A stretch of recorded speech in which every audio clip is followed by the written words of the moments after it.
वंदे मातरम बच्चों। आज हम अध्याय हमारा जो अध्याय है वो कक्षा 9th के अंतर्गत है। ठीक है, तो उसी के प्रश्नोत्तर हम करेंगे। शुक्र और मंगल ग्रहों में वायुमंडल, ग्रहों के वायुमंडल से हमारा वायुमंडल किस प्रकार भिन्न है? क्वेश्चन का उत्तर देखिए। पृथ्वी के वायुमंडल में जीवन के लिए उपयोगी सभी तत्व मौजूद है, जैसे नाइट्रोजन, ऑक्सीजन, कार्बन डाइऑक्साइड, जलवाष्प आदि घटकों से मिश्रण मिश्रण है।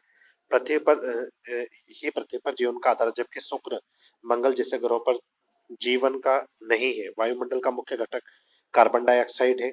यहाँ वायुमंडल में 95 से 97% तक कार्बन डाइऑक्साइड ही है। क्या है? Carbon dioxide.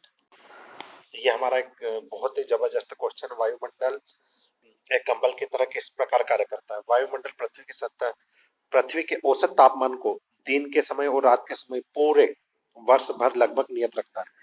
वायुमंडल में दिन में तापमान को अचानक बढ़ने से रोकता है तथा रात के समय उष्मा को बाहरी अंतरिक्ष में जाने की दर को कम करता है। यही कारण है कि पृथ्वी वायुमंडल के कंबल की तरह कार्य करती है। बहुत इंपॉर्टेंट क्वेश्चन है ये, उम्मीद है कि आ सकता है। ठीक है, एग्जाम की दृष्टि से। वायु प्रवाह प्रवहन क्या है? ठीक है, तो ये आप उतार लीजिए। बादलों का निर्माण कैसे होता है? ये भी एक बहुत ही बढ़िया क्वेश्चन है। बादलों का निर्माण कैसे होता है? तो हम देखेंगे कि दिन के समय जब जलीय भाग गर्म हो जाते, तब बहुत बड़ी मात्रा में जल वाष्प बन जाते। जल वाष्प की कुछ मात्रा जैविक क्रियाओं के कारण वायुमंडल में चली जाती है। यह गर्म वायु के साथ मिलकर ऊपर उठ जाती, ऊपर जाकर ये फैलती और ठंडी हो जाती है, जिससे बादलों का निर्माण होता है। मनुष्य के 3 क्रियाकलापों का उल्लेख कीजिए जो वायु प्रदूषण में सहायक है। तो आप सभी को पता है 3 का जो वायु प्रदूषण के लिए, तो उसमें पहला जो मनुष्य के 3 क्रियाकलाप वायु प्रदूषण में सहायक है, जो निम्नलिखित है। जीवाश्म ईंधनों का उपयोग वायुमंडल का बहुत बड़ा कारण है। ये वायु में carbon dioxide, sulphur, nitrogen oxide जैसे प्रदूषकों को छोड़ते हैं। वाहनों द्वारा निकलने वाला धुआं प्रदूषण फैलाता है। कारखानों से निकलने वाला विषैला धुआं। जीवों को जल की आवश्यकता होती है, तो ये तो आप मन से लिख सकते हो और साथ में लिखा है। ठीक है, जिस गांव शहर में आप रहते हो वहां जल का मुख्य स्रोत, तो आप सभी को पता है कि मुख्य स्रोत जलाशय या नदियां। ठीक है, क्या आप किसी क्रियाकलाप के बारे में जो जल के स्रोत को प्रदूषित करता है?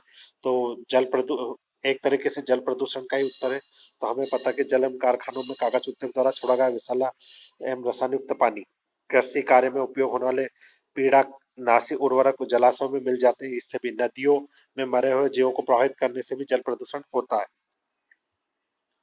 मृदा का निर्माण किस प्रकार होता है? इसका एक स्क्रीनशॉट ले लीजिएगा। मृदा अवतरण, ये भी एक बहुत बढ़िया क्वेश्चन है। ऊपरी मृदा का तेज वायु अथवा जल के बहाव द्वारा हटना या किसी दूसरे स्थान पर पहुंचना मृदा का अवतरण कहलाता है। मृदा में महीन कण जो उसका उपजाऊ भाग होता है, बहते हुए जल के साथ चले जाते हैं, तेज वायु के कणों को बहा ले जाते हैं। इसे ही मृदा का अवतरण कहते हैं। मृदा अवतरण के रोकने के उपाय ये आप जरूर से जरूर, हम सभी को भी मृदा अपतरण रोकना है।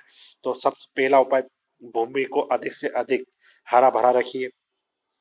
अधिक से अधिक पेड़ों को लगाना चाहिए। पहाड़ी सीढ़ीनुमा खेती भी मृदा अपतरण रोकने का एक उपाय है। जल चक्र में, तो ये जल चक्र का ठोस द्रव गैस है ना। ये जैविक रूप से 2 यौगिकों के नाम बताए जिसमें ऑक्सीजन नाइट्रोजन दोनों पाई जाती है। अमीनो अम्ल, डिया, ये दोनों फुल फॉर्म, एक बार फिर कह रहा हूँ, ये दोनों के फुल फॉर्म आप सभी स्टूडेंटों को याद होना चाहिए। DNA, RNA. डीएनए का डीऑक्सी राइबो न्यूक्लियर अम्ल, आरएनए का राइबोस न्यूक्लियर अम्ल। ठीक है, एक हमारा क्वेश्चन यह भी है, ग्रीन हाउस प्रभाव क्या है?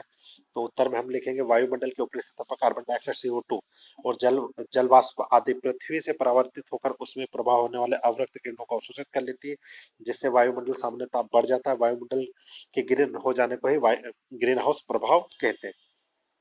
वायुमंडल में ये इसका भी स्क्रीनशॉट ले लीजिएगा। आज के लिए इतना ही। जय हिंद।